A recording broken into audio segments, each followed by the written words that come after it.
Hello and welcome, and thank you for rejoining us. As you might have seen, we've just finished our sister creation for Bluebeard's Bride, and I'll just say again at the top of this thing, it is a mature horror RPG, so there may be themes or content in this which is uncomfortable, and we would say, like, obviously we've got our own lines of veils that we've gone over off camera, but at any point if you yourselves while watching feel uncomfortable, do be kind to yourself and take a moment, step away from the stream, come back if you want to. That's totally fine with us, but just, hey, look after yourselves. With all that in mind, we're now going into the game itself. Although I always do this, I go, we're going in, but first, admin.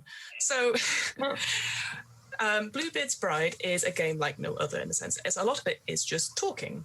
And with the way we sort of move the story forward, we use something called moves. And I'm sure if you've played any Powered by the Apocalypse game, this will be very familiar to you. But we have certain moves to move the story along. And some moves are available to everyone, which are the maiden moves.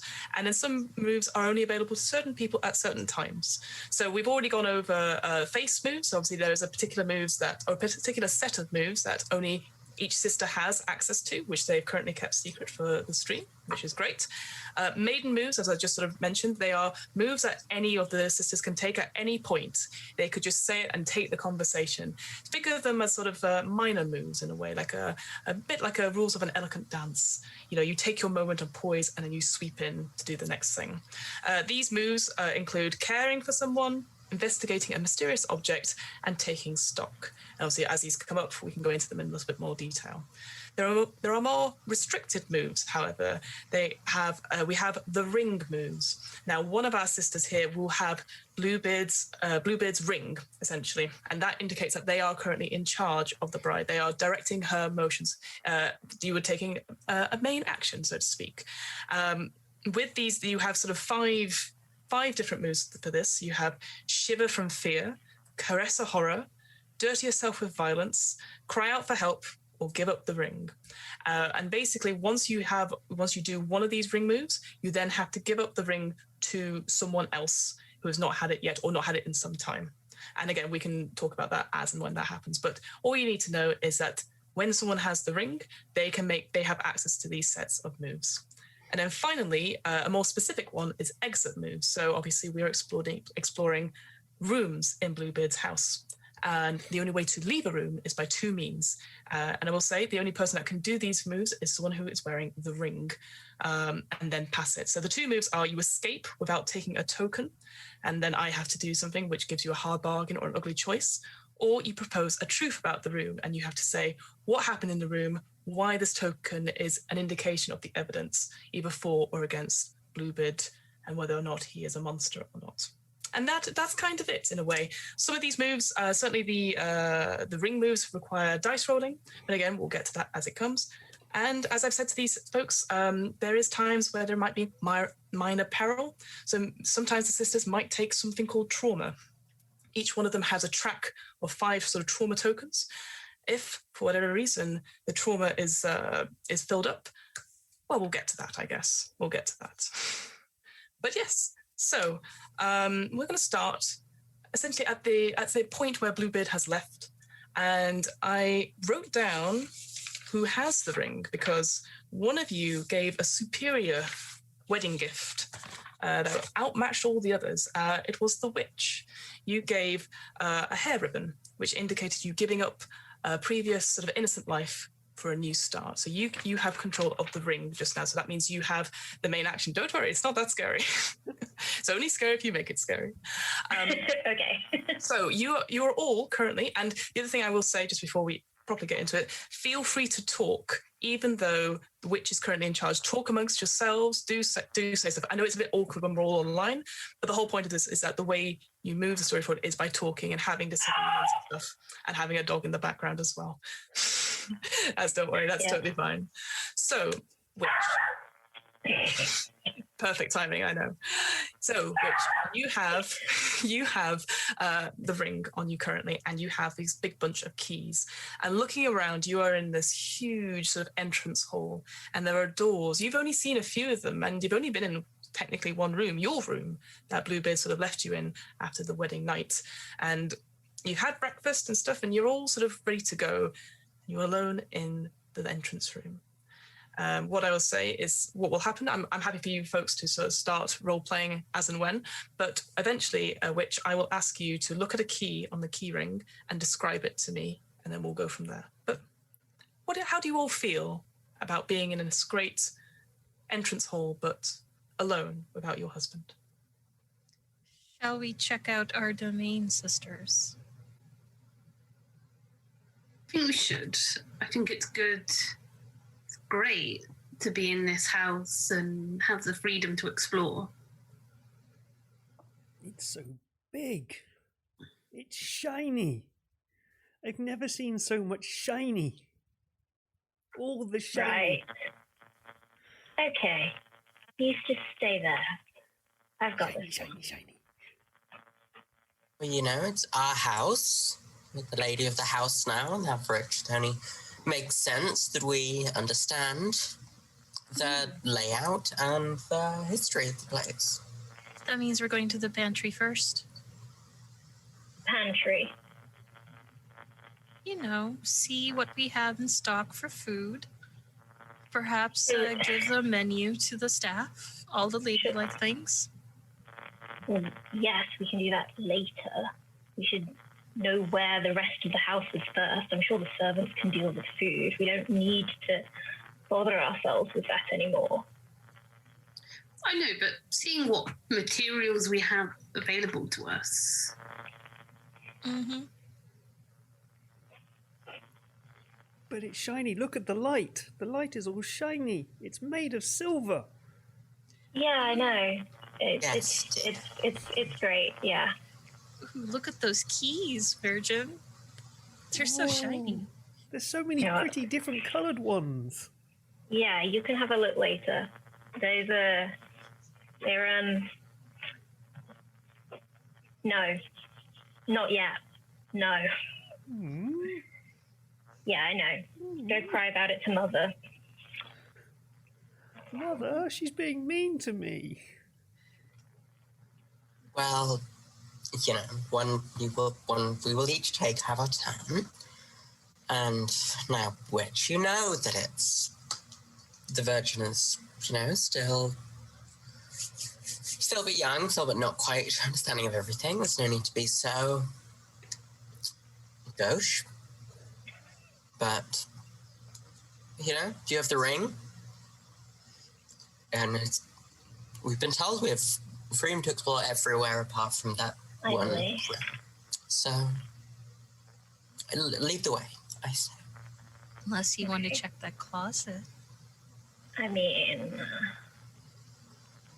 if he didn't want us to go into it, why would he tell us not to do it? But why would he tell us it exists? Exactly.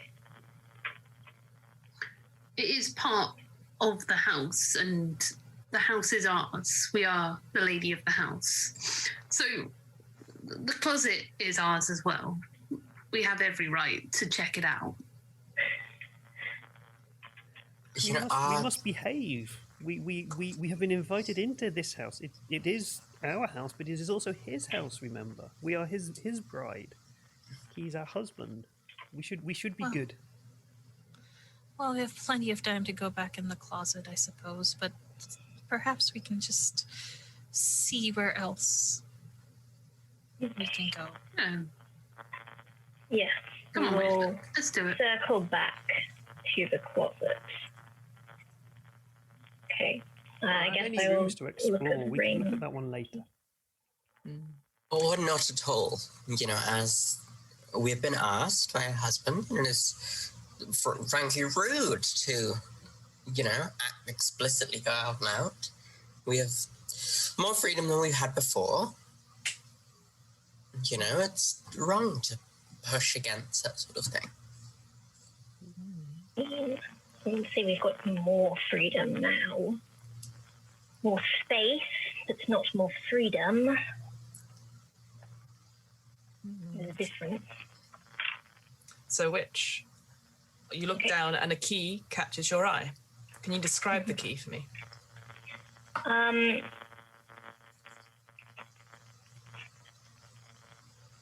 guess amongst some of the others, it's a rather plain-looking key. It is brass, and it's got like a quite loop around the hand, loop through his hole. Mm-hmm. Fairly chunky. Just, these teeth. Teeth, not teeth. But I guess it catches my eye because there are all sorts of fantastical keys on this keychain, and the one we've been told not to use is very small and very delicate. But this one is outstanding in its normalcy. Like, what could this do? Like, these keys must lead to fantastical places, but why is there such a normal one here? So where does this one go? What's behind? Why, if this house is so incredible as it is supposed to seem, what's he trying to hide behind the normal door? Very good. No one would look behind the normal door first. Except for you. Okay. Me. So, you take some time to look, and a door you think matches it. This door is impossibly thin. It's like a black, thin door, and it has a huge curvy handle made of brass. You have a hard time, you take a little moment, but you have a hard time finding the small, almost imperceptibly small keyhole. But you do. You put the key in the lock turns, the door opens, and the room beckons. You enter, the door closes behind you. This is a sewing room, and it is lit with weird-shaped oil lamps, and the air itself is warm and almost humid because of this. It smells of old fabrics and stuffiness, the confinement of it all, as well as a light scent of very sweet perfume. The light of these oil lamps give the place a sense of old, forgotten habits. And it is filled, this whole room is filled with thick rolls, roughly cut pieces and half-stitched fabrics put together. On the wall across from you are scissors of all shapes and sizes in a display which instantly draws your attention. However, in the corner, there is a dark brown mannequin wearing a tight, dark brown corset. Opposite, you see a Tradle sewing machine with a piece of cloth stuck onto its mechanism. Its faded gilding catching in the light of the oil lamps. What would you like to do? I want to go look at the corset. We didn't make this. All right, so you go and look at the corset. So you now have, anyone can, but I'll say it for your benefit, which you've got maiden moves. Yeah. And on this is these maiden moves help you investigate each individual room. So you've got obviously care for someone, which is which is sort of caring for either a servant or a horror, which probably isn't applicable here, but maybe investigating a mysterious object. And so when you investigate a mysterious object from the room, you can ask 2 of the following questions, which are listed. As I would assume that you're doing that, but please tell me otherwise. Yes, that was what I was intending. Yes. Perfect. Okay. Perfect. So you go across to the mannequin. What questions would you like to ask? I want to ask, whose item is this? Okay. And I guess, why did Bluebeard keep it? Okay. So why? So whose item is this? As you get closer and closer to this mannequin, you're actually surprised how much detail is on it. There's very intricate patterns sewn into the seams of it, and how tight the corset is. As you get closer, you notice there is a face on the mannequin itself, and its eyes are currently shut, completely bald, and no arms or legs, but a face. Why did Bluebeard keep this? As you get closer, you notice the way the room is, the sort of confinement of it all. There is a sense of familiarity. You're a crafting person yourself. You feel there is something almost within the passion of this. There is something beautiful about the fabrics and the bits and pieces that have been left around, even the stuff on the sewing machine. is beautiful and intricate, almost like art.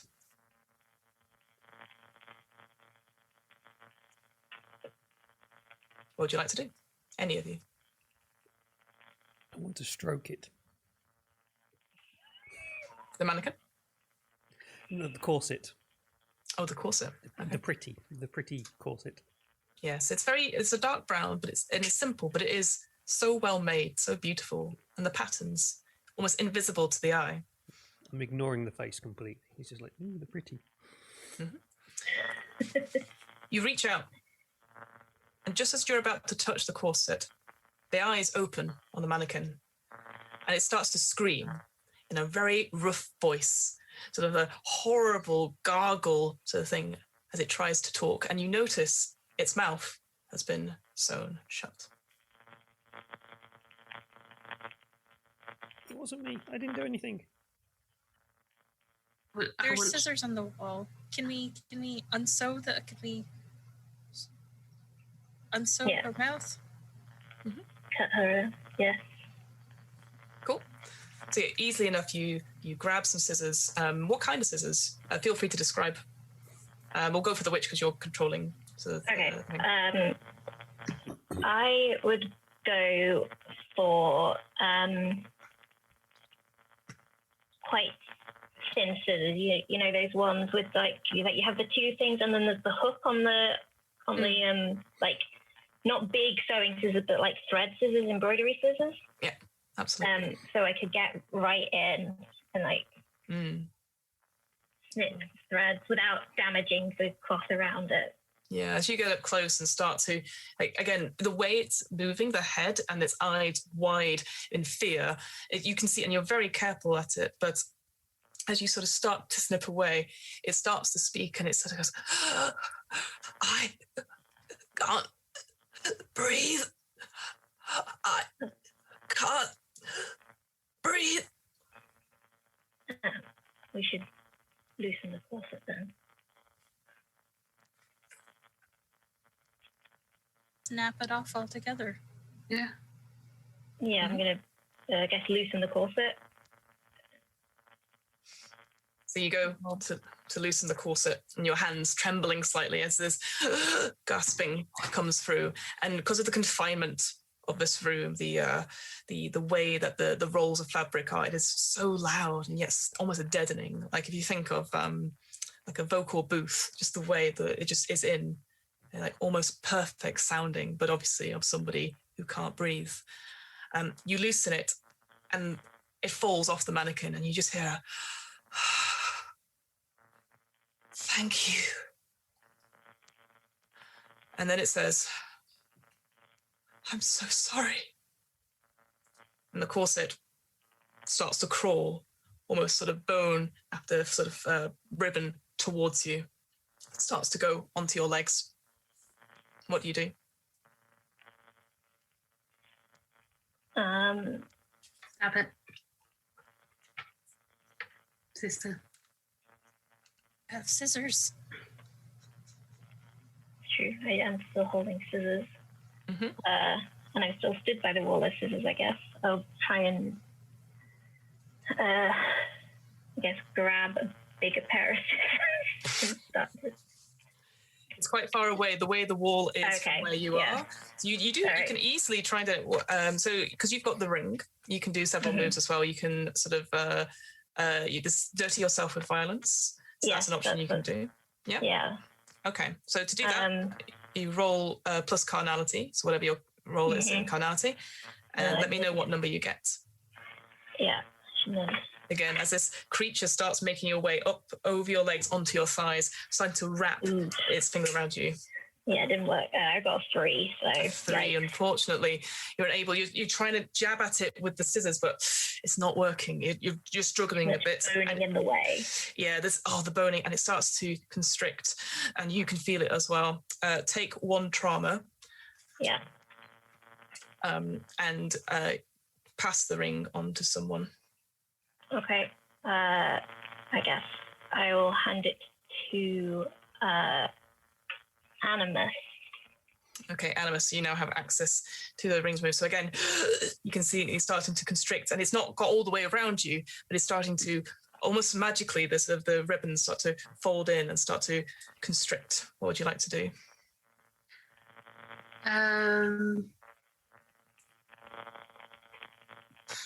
If I caress a horror, does that allow me to try and whatchamacallit? Be sort of one with it, convince it to Caress a horror. I'm looking at the wrong thing. Yes, so caress a horror, you roll plus blood. On a hit, the horror is swayed by your stroke and direct what was intended for you to another victim of the house. But on a 7 to 9, it will shift its attention, but only if you participate in some way. So yeah, you're more than welcome to do that. Right. 8. 8. Okay, so mitigated hit. So how do you caress it? What is it that you do to sort of stop it from doing its final act and concealing you within this corset? I'm going to try and do small things that I know that sort of take care of it in a way, the sort of things you might do to make something neat, make something cared for. Bits of the cloth that have become creased, trying to smooth down, bits of the ribbons that have become misaligned, try and turn them the right way round, just to sort of make it as it was meant to be. Okay, so you're trying to, you're sort of not resisting it per se, but you're trying to make it so it's trying to put it in its place per se. Okay. So as you're sort of doing this, you're doing almost gentle hand motions, just sort of like gently sort of caressing it and pushing it, but maybe pushing it down so it's not on top. And it realizes what you're doing, and it sort of takes a moment. And then it's sort of the only noise you can hear, apart from your own sort of quick breathing and the sound of your heartbeat in your ears, is the gasping from the mannequin. Just like, and almost hearing its prey, it starts to unlatch from you and sort of to latch to the top of the head where this mannequin was. And it sort of loosely wraps around it, and you can hear it's muffled and sort of almost like screaming, but the ribbons reach out to you, willing it to participate in the final act. I will pull the ribbons. Okay. You sort of do it almost desperately, your hands sort of shaking, just pull, and a tightness, knowing that this creature can't fight back, whatever it is. So screaming and wailing and stuff, and the head's weirdly moving from side to side until slowly but surely it stops and the screams stop. And you let go. And the corset is so tight, you can see where the back of this mannequin's head is. The almost buckle is so tight, it's sort of protruding over the top, tight around it.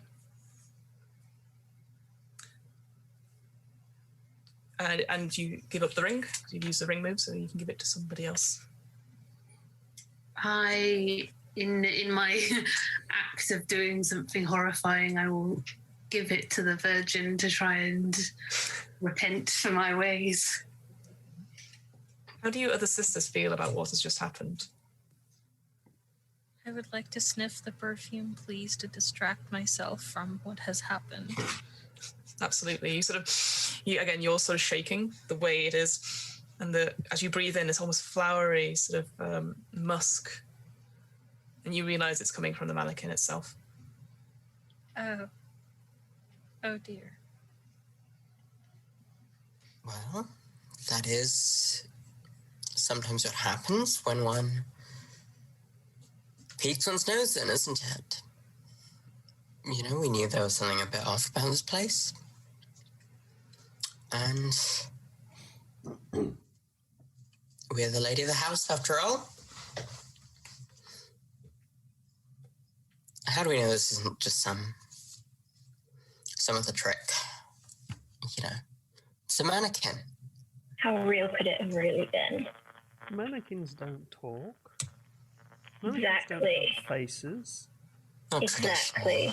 And I go and hug the mannequin, even though I'm denying that it was real. What? As you touch the mannequin and hold it, you realize it's not made out of hard plastic or hard woven things, but feels almost like leather. And it's almost like, again, the beautiful seams, the way they've made up, as if sewn up various protrusions. Is it still alive? Is it still making noises, or is it? It's not making any noises. It feels cold to touch, like cold leather. What poor soul must have been residing within that mannequin? Ghastly relics is her husband keeping in this house? This can't be our husband. Our husband, he's nice. He wouldn't do something like this. This must be somebody else. He must have a wicked servant somewhere. A wicked servant who has keys to the sewing room. Why would our husband sew? He wouldn't have a need to sew. He would have servants to do it for him. No servant is sewing with material as fine as this. Grant, it may not have been our husband, but it was no servant. I don't think he made this, so maybe he bought it. But why would he buy such a thing? Which goes back to the original question. What ghastly relics does her husband keep in this house? Well, perhaps it was just an unfortunate accident that one happened. You know, we encountered something cursed, didn't want to pass it on to someone else, and that the room was locked after all. Yes, you know, it was locked. We probably weren't. He may have got the rooms wrong. Maybe this was the room that we shouldn't have come in. But we're also, how does a corset move? I've never seen a corset move unless it's been attached to a pig. And even then, it was very quick. We went to the forest one day. We put it on. Yes. We put it on the truffle smashing in that. It was not one of their best ideas. Little tutu. We found lots of truffles that day. That thing almost killed us. We could have. Better that it is against the mannequin, which is for all intents and purposes not alive in any case. It sounded very alive to all of you. The way it gasped, the way which you went to help, felt very real. Perhaps we're just feeling lightheaded because it's been so long since breakfast. It's all new. It's a new experience. We're in a different place. We're not used to this such grand opulence. So maybe we're kind of seeing things because we're expecting. We're on edge. Obviously, mannequins and corsets don't live. It's all just in our imagination. We're all just a bit excited from the wedding and all the wine that we had last night. That's all it is. Nothing happened here. I think someone has been in this room though, because look, and I point to that little piece of cloth that's stuck to the sewing machine. It's like, looks like someone maybe made this corset. Yes, maybe this is all just something that happened yesterday. Look at the cloth, sisters. I'm not going near the cloth.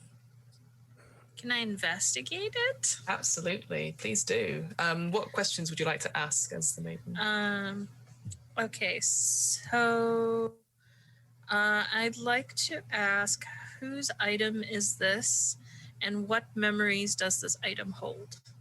Okay, so you make your way over to this Tradle sewing machine, and at a quick glance, it looks perfectly functional, well oiled, and ready to be used.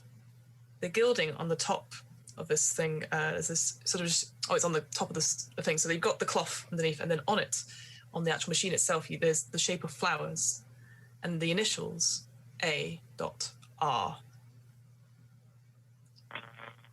And what memories does it hold? It holds, you sort of get a sense, again, with the perfume and the way the room is lit. There is almost like the joy of creating something. You know it yourself. You've created many things. You love crafting.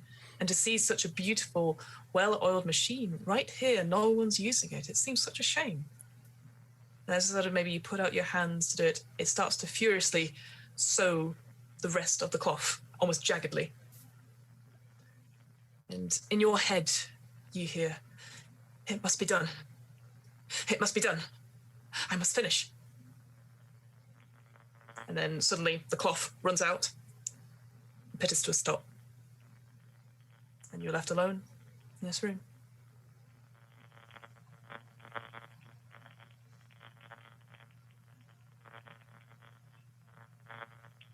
I don't like this.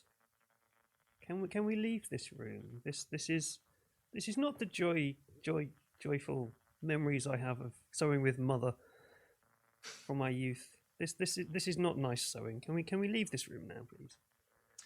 The nicest sewing machine than any we ever had. Yes, but it's we don't need to sew at the moment. We can come back to that later. Let's continue exploring the house. Perhaps with some holy water and a priest.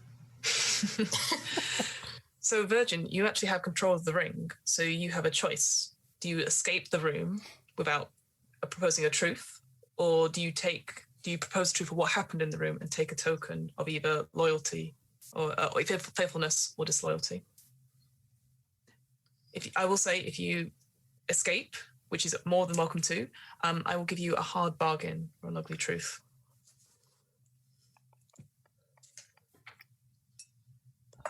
And if you pay the price, you'll be able to escape the room.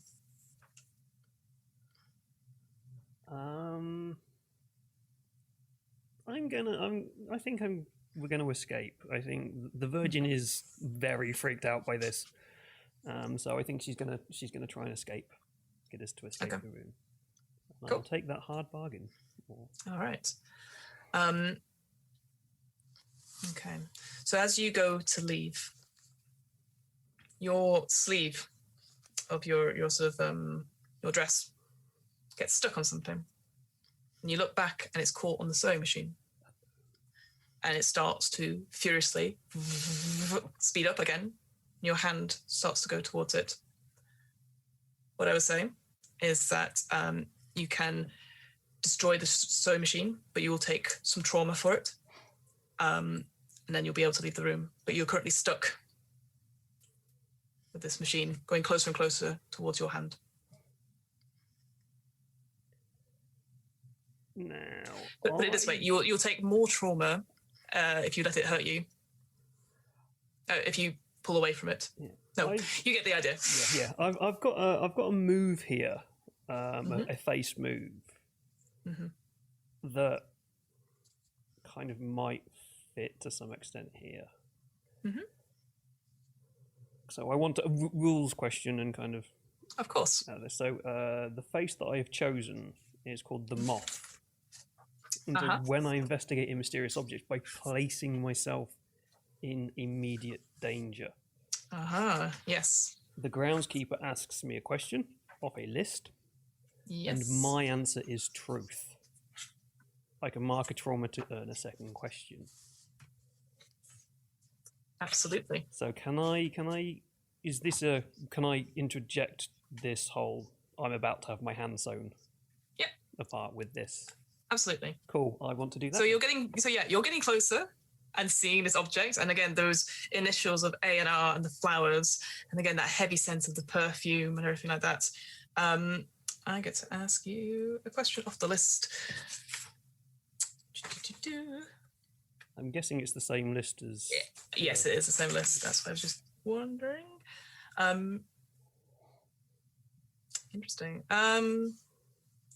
Why did Bluebeard keep this item?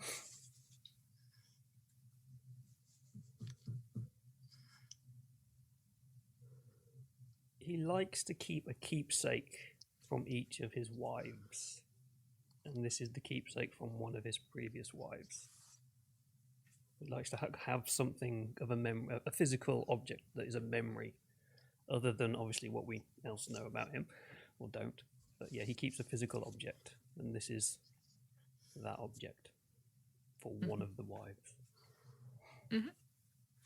And I'll say with that as well, realizing this, that sort of almost sudden like realization, you're strong enough to like and pull it back, but not before it sort of nicks you. Yep. So you take one trauma. Cool. But your sleeve is free, now tattered and torn from where the sewing had gone up. And you can see the thread of the sewing machine, a beautiful, bright blood red, sort of almost zips down, very close, almost nicking the sin. But you're fine, but shaken up as a result. So you take one trauma, but you're able to leave the room.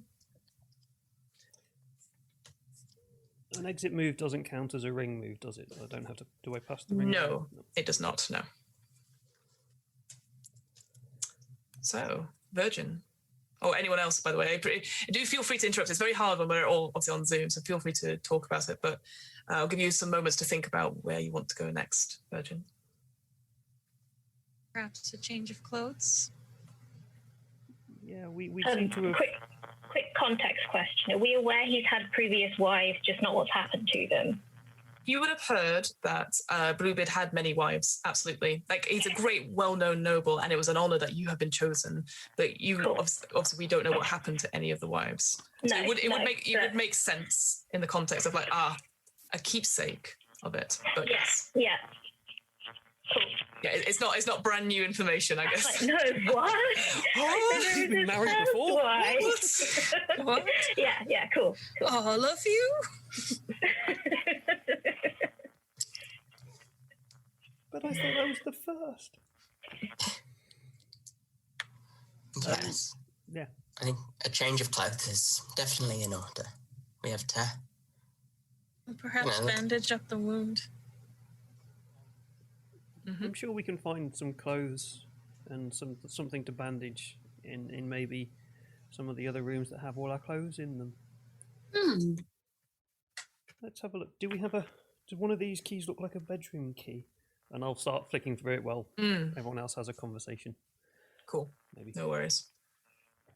How do you all feel about what happened in that room? Not only with the corset attacking you, and then you helping it fulfill its purpose, I guess, but also being attacked by a sewing machine as well.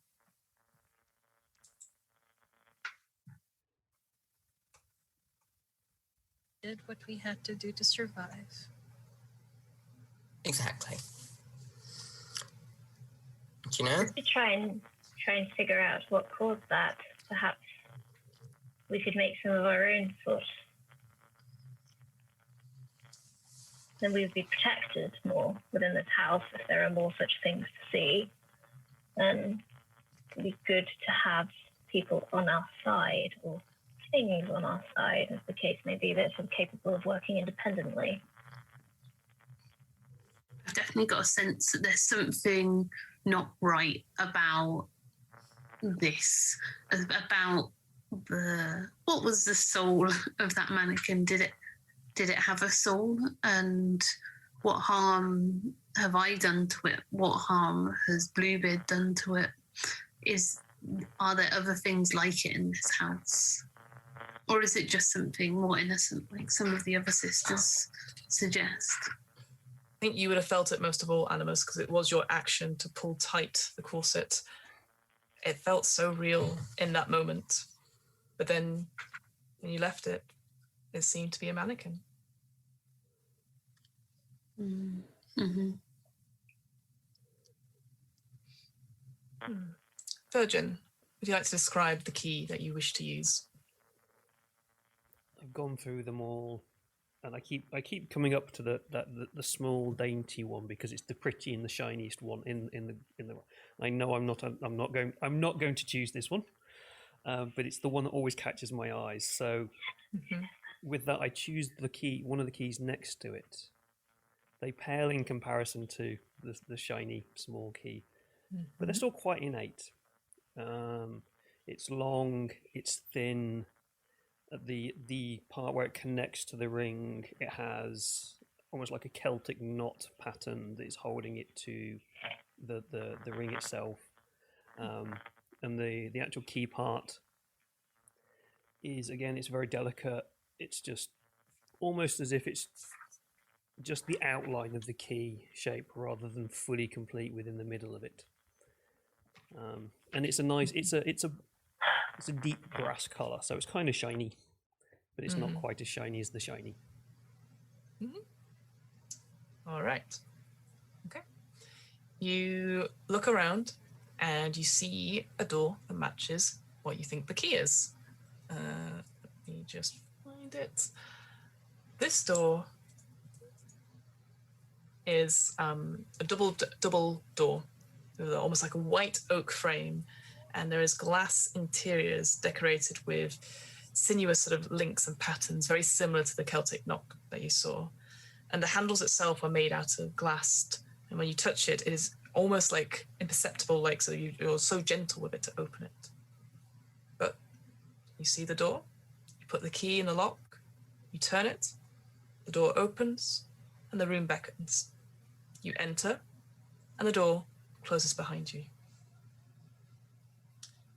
You are standing in a tea room.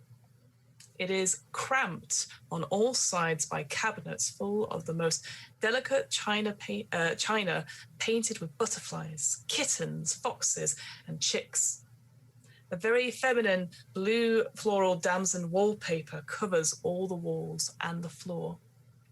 The air here is close, suffocating, and you almost have trouble breathing. You fear that even the slightest movement on your part will cause a disaster, breaking all these invaluable china that surrounds you, burying you beneath 1,000 sharp pieces. As if this wasn't enough, a massive blue silk sofa with a back that curves almost like butterfly wings occupies the rest of the available space. And beside it, beside it, a small wooden table with a teapot with a gleaming gold gilt lid and a golden teacup. What would you like to do? Ooh, a nice cup of tea will help us calm down. I think we should have a sit down, a bit of a cup of tea, collect ourselves before we... This is obviously not somewhere we can fix our clothing, but we could have a nice cup of tea. Looks like the servants have left out a nice pot for us already, and it's such fine china. It'd be such a waste. So let's go have a cup of tea. It might help us cool down as well. This room's it's hot. It's close. What say you, sisters? I Hot agree. tea to cool us down seems like a good idea. Be careful this time, in case there might be something else. It might be an idea to call some servant or something,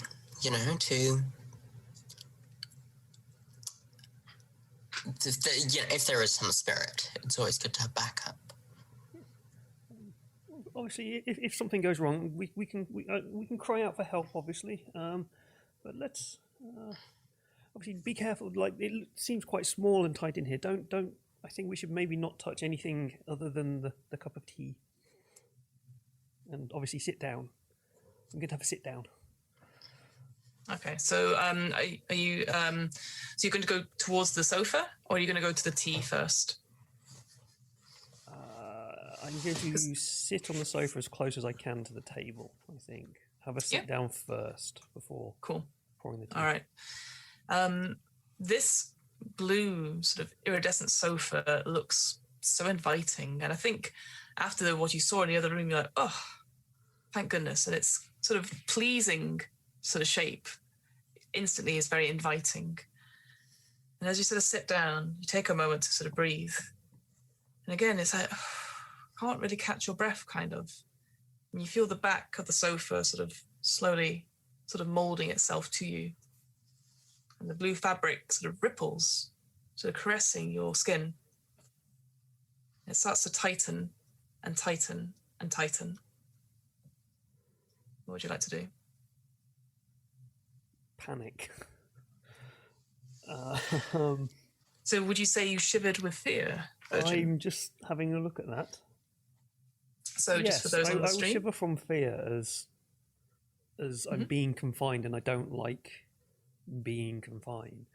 We've got this big house and this freedom now that suddenly being trapped again reminds me of bad things, of childhood memories and things. It's like, no, let me out. Okay, so just for the stream, when you shiver from fear, name the thing you are most afraid of will happen, and the groundskeeper will tell you how it is much worse. So thank you for that, Virgin. You can then have a choice whether you keep the ring and then choose two of the following options, or you pass the ring and choose one of them. So we'll come to that in a second. So you're feeling that suffocation and that, again, those memories, again, you can't have it again. You just had it in the other room. It's so much worse. It tightens. You hear your bones not crack, but definitely there's a moment of it being uncomfortable and you can't breathe. Almost the silk, almost like falling back into, it's like going back into a hedge or something like that.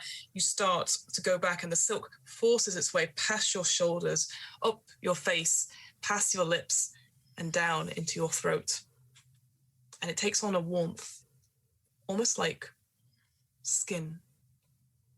And the bit inside your mouth, as it tries to push past your gag reflex, it feels alive and starts to pulse. So, Virgin, you have a choice. Do you take two of the... So we've got three options. It infects the bride with its perversion. It has the bride in its clutches right now, or it speaks to you and take one trauma, but only you, sister. So you have a choice to you take two and keep the ring, or you take one and pass the ring on to somebody else. I'm going to pass the ring. Okay. I am not feeling comfortable in this at all. I have made a mistake. I should have listened to Mother. So I will pass the ring to Mother. But it has me in its clutches. Yeah, absolutely. You are almost sort of paralyzed in a way, just the way you're trying to break free, but it is strong and it is pushing and pushing and pushing.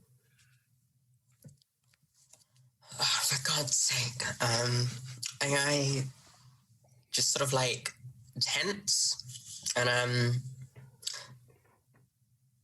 bite down hard, then reach into my dress, pull out the scissors that I'd kept from the previous room, and just go at it. Stab. Okay, so you're dirtying yourself with violence. So when you do that, roll plus carnality on a hit. You inflict trauma, and then choose the following. So tell me what you get. I'm rolling it.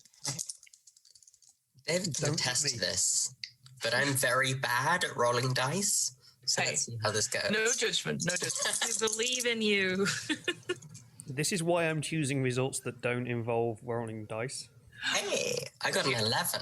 Whoa! Amazing. Yes. So on a hit, you inflict trauma on this creature and choose one of the following. You disable it, silence it, or mutilate it. Which one would you like to do? I'm going to disable it, you know? I'm not quite looking at it now. I'm just being very surgically precise and be like, nope. If I slice it down the side, it'll sort of burst the tension on the silk and I'll be fine. And I'm just like, I've had enough of this. This is far too much.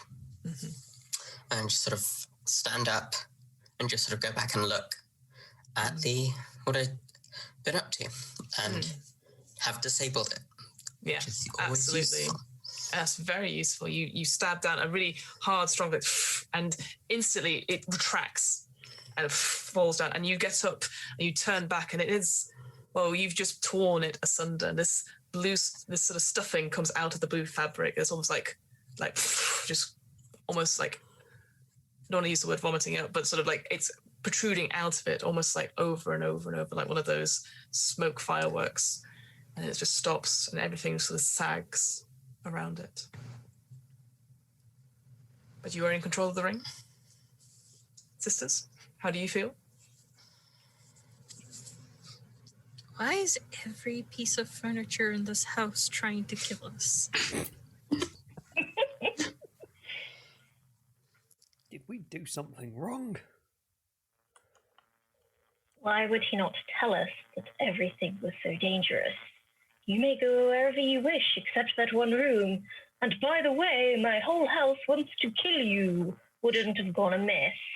Exactly. And this room in the closet, this small closet, he didn't say, no, he said not go in that one rather than all of these other rooms. You know, we've only picked 2 keys at random, and randomly the first 2 have been dangerous. Does that mean they're all dangerous, or does that mean we're unlucky? Maybe the room that he doesn't want us to go into is the safe room. He doesn't actually want to keep us safe. Maybe he's lying to us. Are you all right, Virgin? No. This is definitely very much unlike you. I am very Perhaps not all right. really I've just been eaten by a couch. This is not how things should go. This is not the There. life that I dreamed of. Perhaps we should have that cup of tea now. I am not touching anything else in this house. Can I investigate the teapot? Yes, until the to next make sure it shiny is thing safe comes for along. us. Absolutely, you can. Which 2 questions do you want to ask about the teapot? I'm gonna go with what about this item is odd or uncanny, and why did Bluebeard keep this item? Okay, so what about this item is odd and uncanny? It's just strange. Like, you see all these cabinets, all these glass cabinets filled with all manner of like teacups, little tiny spoons, a sugar bowl, all the stuff you'd need for a perfect sort of cream tea party. And yet none of them match this particular teapot and golden teacup. They clearly come as a set. There's just for one. And as all good ladies know, tea is a social activity. Why would you have tea alone? And why did Bluebeard keep this? Again, looking at the teapot itself, it is rather beautiful. This sort of gleaming gilt lid on the top. And as you sort of lean in, you can almost smell the Assam tea, the loose leaf Assam tea sort of rising up, feeling it. And again, adding to that closeness and stuff. Maybe Bluebeard is just a big fan of tea. And it is a rather beautiful teapot. I feel like, sisters, we should not get seduced. I know it is me saying this. We should not be seduced by this aroma, and perhaps we should really take stock of our surroundings as well. I agree. Yes. Touch anything. So, as you sort of said that, Miriam, do you want to take stock, or does somebody else want to? Sure, unless somebody wants to, I can take stock. So, just again for clarity for the stream. So, one of the final maiden move is taking stock, and this can only happen if you feel vulnerable as the bride and as the player, I guess, in the scenario. just checking sure. But you take stock when you take stock of a tense situation. You ask one of the following. So the questions are: what stalks the bride from the shadows? What traps have been laid for the bride? What does this place demand of the bride? What horror here is hidden from the bride? So anyone can do that. Any of the maiden moves can do it. It's just the Fatal has said it out loud, but anyone can do it if anyone wishes to. I will, if no one else wants to. Please, which one of those questions would you like to ask? I would like to ask, what does this place demand of us?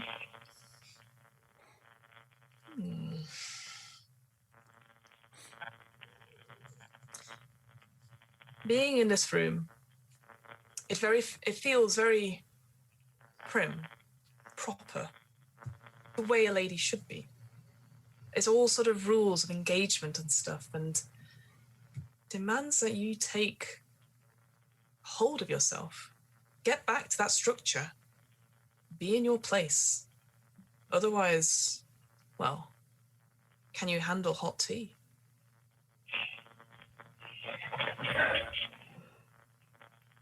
That doesn't sound ominous at all. There's the literal tea and also... Just to clarify, the mother still has the ring, correct? Or correct. Yes, okay. the ring is... I am a So the Virgin passed it over. Yeah. Yes, I threw it out the I couch. follow. Yeah. So Mother, so as you have the ring, you do have certain more moves now, but you are in charge of the bride's actions. What would you like to do? I think I would love to. I will say as well that you also have access to the exit ones as well. When you've got the ring, you have ring moves and you have exit moves. So you don't have to investigate the room anymore. You could choose to exit it as well. Fun.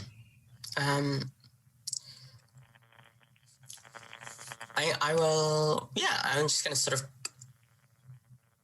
kind of, I sort of in the, I'm like, well, we're here. It seems the room wants us to do this to an extent, and it might be useful to do that.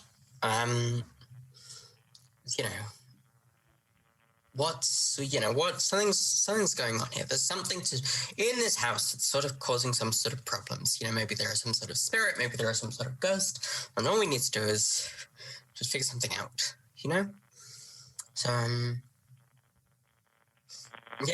I want to sort of go back and look at their couch and be like, what is this bizarre thing that attempted to attack us, but also it's fairly vulnerable to a nice pair of scissors.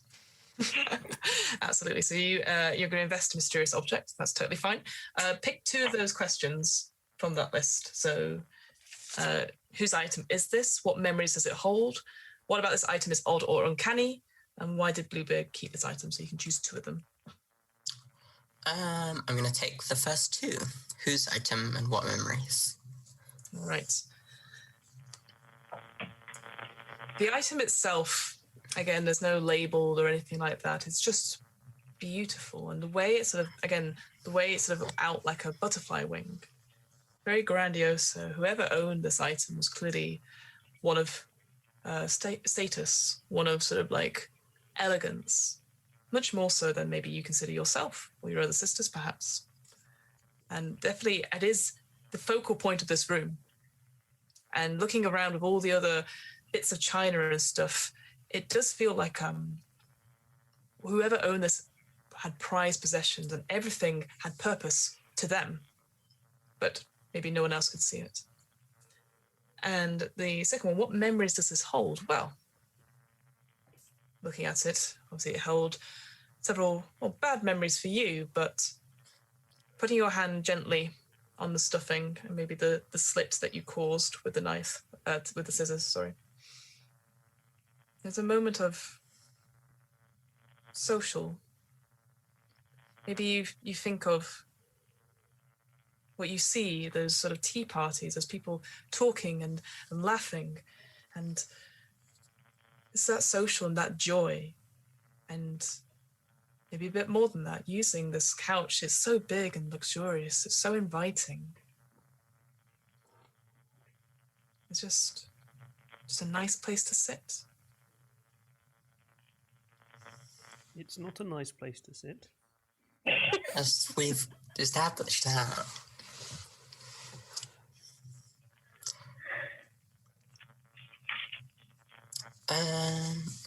Is there with the cabinets, is there a sign of anything looking maybe more used? Is there some cabinets that have been more recently opened? Maybe. Having a quick look round from where you are, you can't see this. Like this, I said, it is crammed full of cabinets. Like you look up and you can't even see the ceiling. It is like one of those large rooms of stuff, and you can't see. Like it looks like it has been cleaned in here, but you can't see any well-worn items of china or anything like that. Not at this glance, no. Maybe it's. The teapot seemed fine, there was no great horror there. Who would have all this china and not to use it? Could be much better put to use than sitting in dusty cabinets. Yeah, but they're so pretty in the dusty cabinets. We don't need to be touching anything. It may be pretty, but it's not functional. Why does things all have to have a function? Can't it just sit there and be not touched? Imagine if we we do could that? have parties here, meet other people. So cramped, then it would be odd to have a party. You'd constantly be knocking into the cabinets. Maybe we we should can just, make room. We can move them. yes, put them somewhere else. Get rid of all these tea sets. No one needs this many. Not even women of our station now. Yes. Sometimes I wonder whether people of our station, our new station, this is what they like, being cramped and shut in and kept. Well, presumably they have never had it before, so they get to choose when it happens to them. See, they've never seen how a pig lives. They can come back to our village and we can show them. We will not take them back to the village. We will not sully ourselves by doing that. Yes, we live in this new world now, and we've given up the old one. That's that. We're not going back. How is this any different than prison?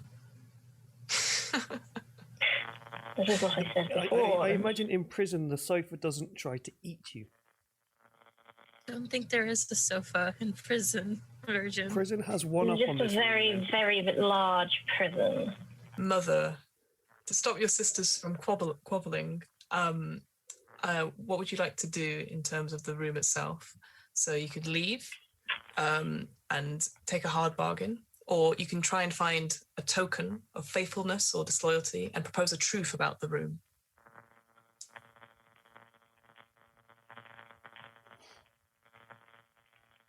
So with proposing a truth, is that like there is a thing that happened that you have written down and we have to basically guess what it is? Or is it more of a...